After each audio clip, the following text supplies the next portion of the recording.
Nikiripoti kutokea hapa mkoani Simiyu, mtangazaji wako ni MC Chambua wa Jichanganye FM. Bwana, leo kama mnavyoona leo tumekuja kwenye hili barabara, tunataka tuongee na bodaboda, changamoto gani wanazipata wakiwa njiani, serikali nini wafanyie kusudi waepuke na ajali za barabarani. Hapa natafuta bodaboda wa kuongea naye, lakini bado siwapati hapa mabodaboda. Nataka niongee na mabodaboda leo.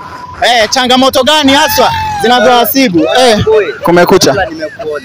Wewe wakuniuzia mwana wakuniuzia mwana kiwanja siku nani mara mbili wewe. Kiwanja gani nimekuzia mara mbili kiongozi? Kile cha Bondeni kule. Bondeni wapi? Afu mwanangu tuko live hapa. Mwanangu ukauza watu hawa, ukauzia mimi si usiana na nani live na nusu nini. Ukauzia watu hawa wawili, mzee Masanja na mimi. Bora nichukuliaje mwanangu? Mwanangu tuko live hapa, tuko live. Mwanangu uzima kamera mwanangu. Cameraman. Cameraman wewe mnafiki mwanangu. Yaani watu tuko yaani cameraman unapenda umbe. Yaani nakwenda zima hilo ni kamera mpumbavu wewe, hatuna kazi.